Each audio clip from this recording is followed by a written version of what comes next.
Good morning on this Sunday, February 16th, and welcome to the Georgia Gang. A Georgia version of Doge coming soon. That's what Georgia Lieutenant Governor Burt Jones is proposing. Also, a prominent Atlanta Democrat considers a run for governor. And congrats to Atlanta Public Schools as their fourth graders make huge gains in reading and math. Kathy, Phil, Theron, and Brian are all here. They are feisty today. The debate and discussion begin right now. From the Fox 5 studios, the Georgia Gang starts now. Could a Doge-like movement be coming to Georgia? Republican state senators are considering a proposal that would require state agencies to review their rules and regulations every 4 years to identify cost-cutting opportunities. The bill would also allow state leaders to request reports on how proposed laws could impact small businesses and require agencies to assess the economic effects of new regulations. Now, the bill's primary sponsor, Senate Majority Leader Steve Gooch, said he wants to replicate the Federal Department of Government Efficiency, we all know as DOGE, at the state level, and he has the support of Lieutenant Governor Burt Jones. Phil, to you first this week, does this sound like a good idea for Georgia, considering what we're seeing, play out across the country? Well, it's a great idea. It's a great idea on the federal level. It's a great idea on the state level. What's surprising is that some of this should have been done already, just as common sense if you're an agency head and you're looking at the economic impact of these rules. And I like what that legislation says. You have to look at the economic impact of major rulings and find out if there is waste and corruption, just like President Trump is trying to do at the federal level.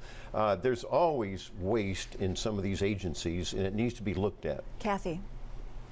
Well, if I get through this day without my head blowing up, we're all going to be lucky. But here's the thing. First of all, I wouldn't brand this after Doge if I were them, because after the last couple of weeks we've had, I don't think you want that on your legislation. Secondly, I agree with Phil. You can always go back and look at rules and regulations. You can always do cost cutting. So if that's all the bill does, I think it's fine. And I don't think it replicates Doge, because it uses the kind of processes you should use in government to be able to evaluate programs. And that's not a threat, right? That's just open and transparent government. We should be doing it that way. That's not what Doge is doing.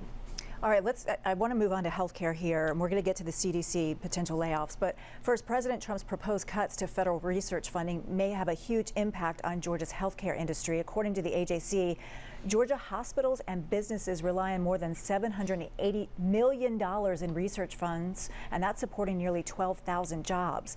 Now, Georgia's Attorney General Chris Carr, who's also running for governor, has not joined a lawsuit challenging those cuts. Brian, what type of impact are we going to see here? Well, right now we've seen a judge pause these cuts, so there's not going to be an immediate impact. And so much has happened over this first month of the Trump administration.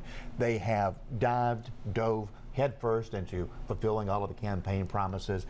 They told us they were going to do all this, that they were going to cut spending, limit the size of government.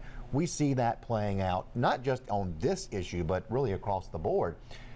I think the pause right now may actually do the Trump administration a little bit of a favor, because there was a blowback even from some Senate Republicans about this, because these programs are so important to the universities and the hospitals in their own states. This may give us a little time to look at the facts. I think what they say in their messaging is important. They're not looking or hoping to cut funding in research that cures disease. They want to make sure that these programs are more efficient, that there's more accountability. These are hundreds of millions of dollars going out every year. It's good to have some accountability for how it's being spent. But is this funding important to our state? Absolutely. And I think President Trump needs to hear from Georgians about how this plays out in our economy and how it plays out in our healthcare system. Theron? $780 million, 12,000 Georgia jobs is what's up for debate right now. And I know, look, it puts Attorney General Chris Carr in a very tough position. How do you, as an Attorney General, who, by the way, had no qualms to go after the Biden administration? I mean, we saw many times when Thank you for pointing that out. Yeah, he did. Yeah, I mean, that's part of that may help him in a primary, right, for governor. But to not sort of, do that have that same amount of enthusiasm, the pause is good. It gives them a little bit more time to evaluate it. But I think one has to ask themselves is why haven't Georgia joined other attorney generals across the nation to do this? And I know this puts the attorney general in a tough position. This is the state that Trump has now won. He's the president, and so it could be perceived as you're going against the administration. But ultimately, I hope Brian is right that this pause will give the administration some time to look at it. But ultimately, I think that Chris Carr has to understand that how are you going to protect $780 million and 12,000 jobs in Georgia by not opting in? So let's see what happens. And Phil, as we're recording this show on Friday, we're learning that the CDC is cutting 10% of its workforce. That means 1,300 probationary employees who have been at the CDC less than 2 years. That's a big chunk, especially in Atlanta. It is a big chunk, and I think all of us, that run businesses, we don't like to fire people, but we have to. We're talking about the CDC has gotten bloated. I mean, there's been Inspector General reports on that over the years. What's happened with a lot of these agencies at the federal level is that no one has done anything. Why did Trump fire some of the Inspector Generals a week or two ago? Because they weren't doing their job in pointing out that this has to be done and that there's fat and we can't have fat. I'm sorry that people have to lose jobs, but you do have to target at some point, especially a federal agency like the CDC. I mean, the deficit keeps ticking up every day, and Trump is trying to control it. It's interesting to hear about it's 1,300 probationary employees, Kathy, and these are folks who have been there less than 2 years. These might have been the folks who brought in the new blood to do new programs and new energy, and yet maybe you've got the folks who have been there a really long time who are just kind of doing what they need to get by. Well, what we don't see from the top is any kind of very clear direction on what the priorities are going to be, how we're going to move these things around. It's just we've got a guy, Elon Musk, who has not been cleared, who doesn't have any security clearances, whatever, going in with a band of teenagers cutting things that they don't like. One thing that I'd like to see from Georgia politicians, either at the federal level or the state level, is an ongoing report on how these actions are particularly affecting Georgia, because I think the roll-up to the number of jobs that are going to go missing, as well as the ancillary expenses that go along with this that get spent in our state, is going to be huge. I mean, I think about Georgia farmers who get farm subsidies, and now those crops aren't going to be sent through USAID as part of that program. They're going to sit in a warehouse and rot, and next season they're not going to get any money, and that's going to have a very difficult effect on our country and on our state. Musk is recommending, they still have to be approved by the actual agency heads. This is an auditor. He's recommending, the mainstream media loves to gloss that over. Recommending what? Cuts in waste and corruption. And you can look on the website, Kathy, this is and a look at wrecking all ball the receipts. Going on right now. This look at the receipts and invoices of is, the waste and corruption. It's shocking. There is nothing normal about here. Look, Trump has got, a majority in the House, a majority in the Senate. He's got Republicans doing anything he wants. So why not actually go through the business processes that you go through to evaluate what your priorities are? There's That's evaluation. No, there's not evaluation. They're just going in and saying we don't like USAID because they're corrupt. That's just nonsense. That's not true. Brian, just want to ask you about the strategy, because these are real impacts. I mean, even this week we heard a $2.6 billion battery plant pulling out of Georgia, and this was supposed to create thousands of jobs. So what about the strategy here at the top and how it's impacting Georgia? I think there's a little bit of shock and awe going on with the Trump administration, right? They are doing so much right now just to kind of move the ball forward when it comes to cutting spending. And when it comes to some of these green energy projects, obviously the Trump administration has been very clear about the fact that they don't find those to be the most efficient. Does that have real-world consequences in Georgia? Yes. But even our governor, who has been on the forefront of luring these green energy companies into Georgia, has had some hesitation about federal, putting a hand on the balance. So there's got to be. I think that. I don't know that there's a big strategy right now other than cutting spending and just getting as much out there as possible. I think within 3 months of the Trump administration starting, there's going to be some getting their feet under them and some clearing of the land and a clearer view of what we're dealing with on the spending side. All right, Theron, I got one for you. Georgia Congressman Buddy Carter proposes renaming Greenland Red, White, and Blue Land. Now, the bill empowers President Trump to negotiate the purchase or acquisition of Greenland also. Your thoughts? Representative Buddy Carter is respected in Washington. He represents his district well.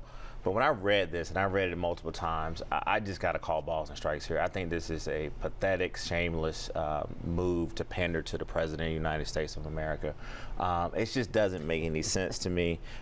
He's a member of Congress, and we got so many things. I didn't get a chance to talk about this, but the other thing about this whole Doge idea about bringing, this sort of mentality, I agree with Kathy. I wouldn't name it Doge, but you look at the spending in Georgia. Georgia has been one of the best states, and I'm going to compliment Republicans on this. And you look at the last 20 years of money that's been spent in this state, it's only had a 4% increase. So, if it's regulatory reform, that's something that Democrats can probably get up with. But if you name it Doge and you're doing this for another political pandering opportunity, it's just sad that we're in that posture right now that a member of Congress is wasting taxpayers' dollars to present something I think is just so bizarre. A red, white, and blue land, Phil? I talked to Congressman Carter just the other day, and I have a little sense of humor here, Theron.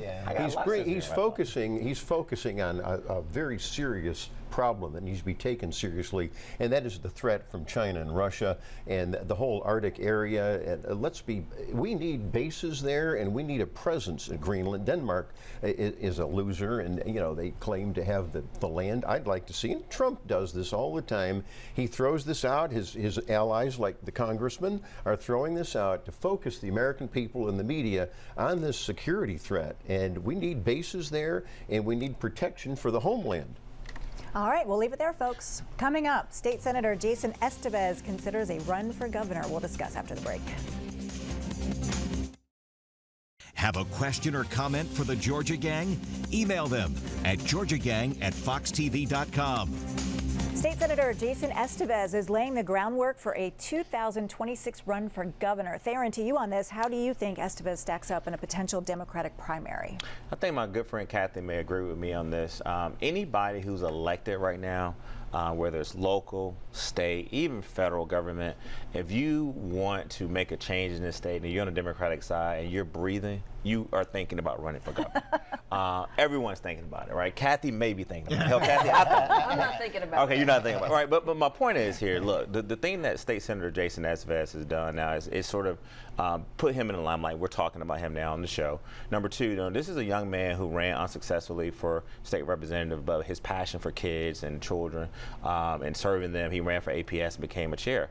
He has been a go-to Democratic state senator in the Senate to not only hold the Democratic mantle, but to get things done for his district of Republicans. And so I think, look, he understands he's not able to raise money right now. He needed to kind of come out strong so he sort of tell people what he's doing. The AJC reported that he's already hiring national firms to work on this campaign, and so he wants people to take him seriously. But I would say this, we're a long way away. We will have more announcements, more people will definitely enter this race on the Democratic side. Kathy, let's get you to weigh in as a fellow Democrat. Well, I think it is going to be a crowded field. I got an email solicitation yesterday from Keisha Lance Bottoms, the former mayor of Atlanta, who could barely show up for work, and she's starting a leadership pack. I know everybody's having a good time over here with that statement, but it's true, right? Not everybody. Don't get me in trouble. He's not because he might be helping, but no. But I am not offended with that. When you say everybody, Lori did that to me a couple weeks ago. Buckle up. It's just going to get weirder and weirder. I think Democrats have got to have a hard look at who's going to be running statewide and think really strongly about what do we stand for, who do we want in place,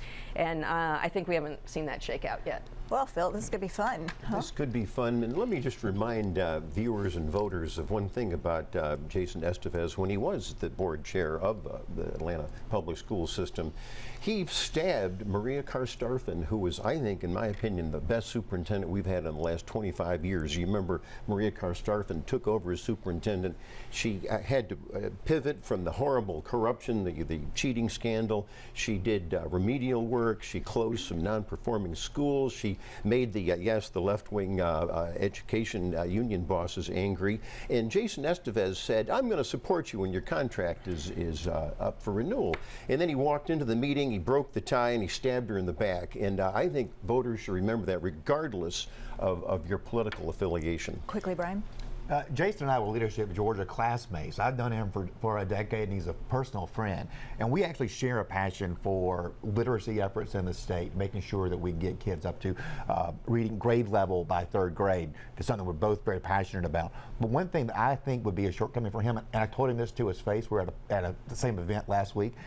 If I was running against you, I would remind Georgians of how y'all kept Atlanta public schools closed way too long during COVID. Georgians have looked back. They all agree that those who wanted to shut it down and keep it shut were wrong. Those who wanted to open it were right. I think that's a major shortcoming.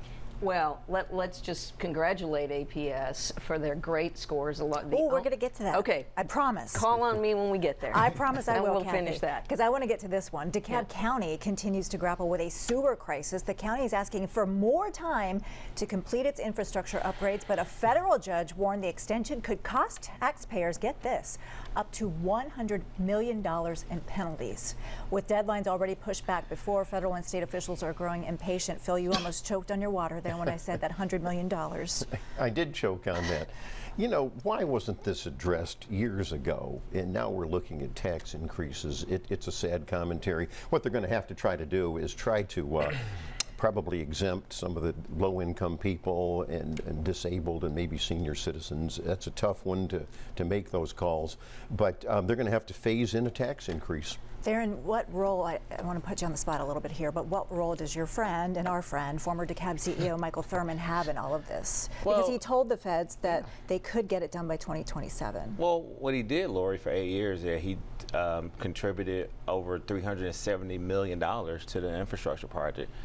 He went to Washington, D.C. when David Perdue was there and other senators and members of Congress and got the federal government, the EPA and the EPD to invest in DeKalb and to really make sure that he got the consent decree extended to 2027. But here's what's really going on here, is that what is really at stake is that they need more time and they need more money. This is a 30-year problem in DeKalb County with its infrastructure, particularly with its water system.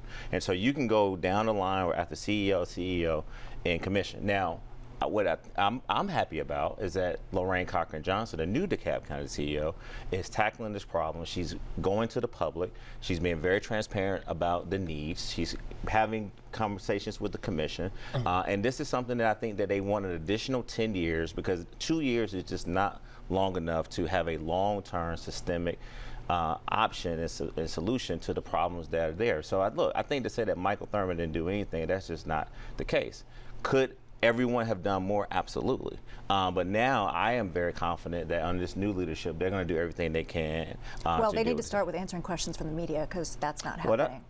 That's another thing that they have to take up. But I think that this CEO, Lorraine Cochran Johnson, is being very public about it and being available. Kathy, I want to ask you about this. You were president of City Council when Atlanta tackled this problem. Yes, we did, and it wasn't fun. I mean, we had to really bite the bullet and raise people's rates tremendously. You know, nobody wants to decorate what's underground, right? It's always fun to do parks and other kinds of fun things. We didn't do that, and we're well underway. I think DeKalb's just got to bite the bullet, but I think people should be very careful in suggesting that fees can be changed for people who are low income or people with disabilities because you can't charge differential fees. We tried that in Atlanta. It doesn't work. It's against the law to charge people differently for the same services. So DeKalb has got to figure this out because it's gonna be painful. You can exempt seniors, though. The richest among us? No, thank you. No. I'm a DeKalb resident, and mine is going up 10% a year for 10 years, my water rates. Yeah. And if you are a rich senior citizen, you should pay what I pay. You should not get some exemption because of your age. Are all senior citizens rich? You can't are give all, those exemptions. Are all 40-year-olds rich? Not that I'm 40, but no. You can't. By law, you cannot give people differential rates. So it's not even worth talking about. Different counties do that. In their county to all their residents. But as a resident of DeKalb County, you have said privately and publicly that you look at where the water situation in DeKalb was 10 years ago, when you had the meters and everything, and it's gotten better. I mean, I think you've got to say you're still paying money, But from what it was, even when Thurman inherited, I mean, you know, I was there. You know that we have a friend that's in the meter business, right? And so they had to come in, replace the meters, and lower that. But then the sewer rates and infrastructure, it's just tough. But I think this presents an opportunity for this county to come together with the leadership of Lorraine Cochran-Johnson. We got three new commissioners, and I think they'll do what they can and bite the bullet, as Kathy said. All right, coming up, kudos to Atlanta Public Schools, as Kathy mentioned, for making huge gains in reading and math. We'll discuss. Join the discussion on the Georgia Gang Facebook page and watch past episodes on the Georgia Gang YouTube channel. New data shows Atlanta Public Schools was the only large urban district in the country to show major improvements in fourth grade reading and math scores.